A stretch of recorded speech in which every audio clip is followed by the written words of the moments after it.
Mr. Mao, do you want to respond to a different perspective? You're saying, let contentious issues be, focus on areas of commonality. Mr. Ram Madhav arguing that with two strong leaders in charge of their countries, let there be gradual forward movement on contentious issues too. Let's not pretend that they don't exist. Why is it, in your view, and since you've seen the process from within and without, that despite so many rounds of talks between the special representatives, we still have made no forward movement at all? We're nowhere close to solving our border dispute than we were 20 years ago. But that is not fully correct. Now you see, first I should say that since both of you mentioned the diplomat, actually that I have been retired for 3 years. Now that today, what I said, now that totally under my personal capacity, it's nothing with government position. Actually, basically I agreed with him that the border issue is important. I said that we sincerely hope that it should be. We tried our best to solve it as soon as possible. But actually the situation is that because the dispute area is so large, it's very difficult to get the consensus, to find a way to solve the problem. So that, but in the last few years, there's a great movement, also improvement, that the two governments, the government of China and India, pay much attention, try their best to set up some kind of mechanism to keep the border peace and tranquility. I think that we can see it. But at the same time, maybe we have a long way to go for the final settlement. Okay. I want to move away from the border because I don't want the border to just take up all our time. One of the things that was discussed, Mr. Ram Madhav, during the Chinese president's visit to India last year was a Chinese industrial park in India. And we've been hearing murmurs here in Beijing about how there has been no forward movement yet. You spoke of a trust deficit, but that trust deficit is so large that Chinese companies, and we have some companies over here, find it very difficult to be able to do business in India. That you're saying you want to ease doing business in India, but when it comes to Chinese companies, especially in the sectors of telecom, in the sectors of infrastructure, sectors where they have serious skills and capabilities, they're not being given a level playing field. Now, is that the way it's going to be? Does your government intend to fix it? No, you hear these complaints on both sides. You talk to Indian businessmen sitting here, or probably those who are working here in China. They also have their own problems with regard to quotas, with regard to quality controls, etc. There are systems in both the countries that have to be, relaxed a little more. But to say that there is any deliberate attempt to block Chinese business from entering India is not true, for the simple reason that out of the 70 billion trade, 45 billion trade is Chinese exports into India. So we are definitely allowing you're losing the nuance in the question. As far as the two so those exports are let me complete. We are in China, it's not, let me complete. My point is, those two issues, you have mentioned about only industrial parks. There was another agreement entered into about the railways cooperation. On those two issues, there is definite progress. Our bureaucracy and Chinese administration, they are working on the modalities. Very soon, you will see things taken forward. This happened only in last September, 5-6 months ago. Things are moving.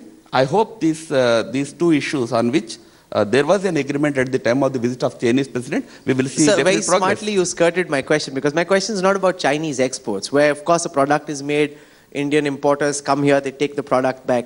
My question is about big Chinese infrastructure companies, companies in the telecom sector that actually want to come set up investments in India. Do you think it's difficult, Mr. Mao, for these companies to come in? What would you like to see the Indian government deliver on? Or do you believe that it is natural for the Indian security establishment to be distrustful of these big companies? Now you see there are two questions related in this area. One is that the security review that we sincerely hope that you can relax the system. There's a newspaper report just a few days ago saying that there will be a new system that every application from Chinese investment would give the answer within 6 months. That this is something good. I think that you will take some new steps to attract more Chinese investment. Now I want to say another important thing, that is a visa. As quite a lot of people know that several years ago I was the Consul General in China, Consul General of China in Kolkata. At that 3 years, that main job of mine was to issue visa. At that time, that honestly, we did not refuse even a single application for Chinese visa. And if they were really business people want to do business with China, usually we issue 2-year visa, 2 years multi-entry visa to them. But unfortunately, that the Chinese business people still now are difficult to get a comfortable visa to do business in India. Now, generally speaking, what they can get? They can get a single entry visa with duration of staying no more than 90 days. So this is a visa for small business, not for bigger business, not for investment. So I sincerely hope that during this visit or after this visit, this problem can be solved. Okay, I'm going to get Mr. Ram Madhav to respond to that, but I also want to let our audience know we have about 8 minutes still left. So if anybody has a question, you can prepare your question, and we'll, after a quick response from Mr. Madhav, allow people to ask questions. Just prepare your question, put your hand up, and we'll start. Sir. No, certainly visa regime is one important area on which both the countries are working hard to create a conducive climate for this regime to be flexible. There are visa issues for us with China also. There are these concerns about issuing paper visas to some people in our country. So all these issues will be thrashed out. I think as far as business is concerned, this visa regime in India will be relaxed. Definitely Chinese businessmen and Chinese tourists, a very important area for India. Almost 10 million tourists go out every year from China, but hardly 1% we get, next door. Many more go to Korea. Very few come to India. So we are also looking at getting more tourists from China to boost our tourist industry. Visa regime in India will be relaxed, but again I am saying on visa regime, we also have problems with China. So that's an invitation to all of you to come and holiday in India. All right, let's take some questions from the audience. Who would like to ask the first question? Anand? Yeah, this lady over here wants to ask a question. Can someone just take the mic there, please? Siddhi?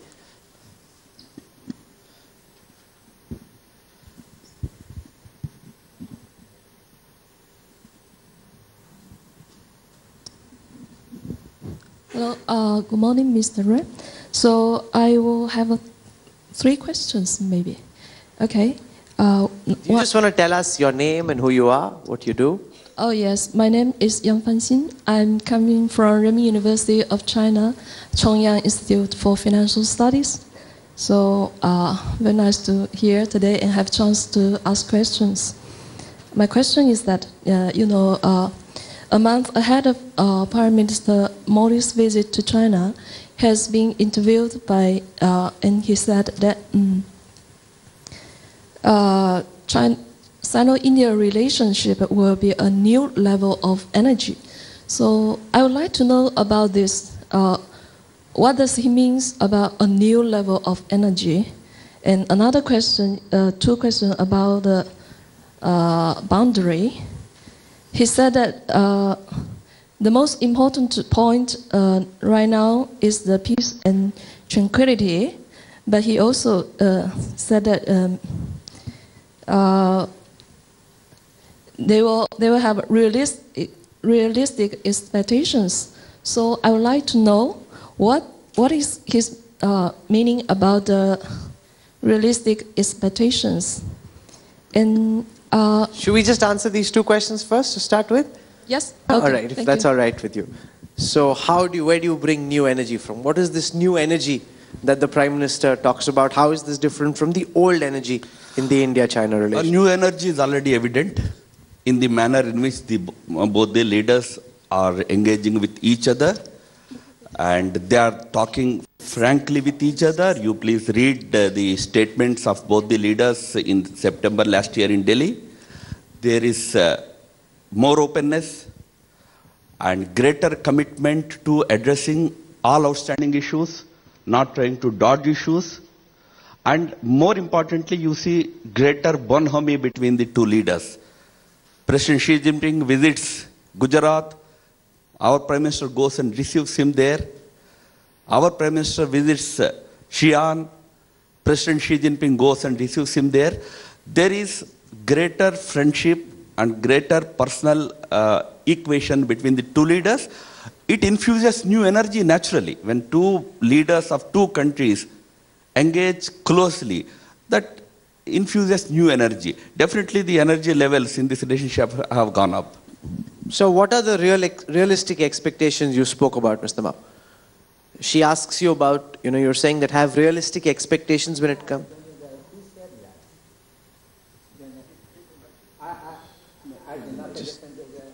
Just take the mic, sir. Could you repeat your second question?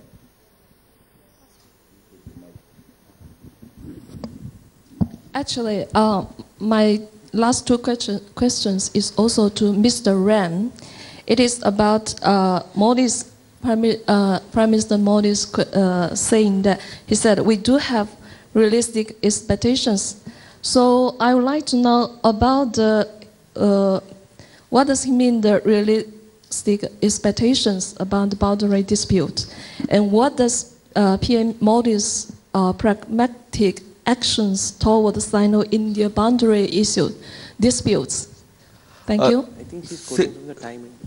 Yes, realistic assessment is what I have already said, that our commitment to maintaining peace and tranquility on the border is what is the realistic expectation at the moment, paving way for faster progress in resolving that issue.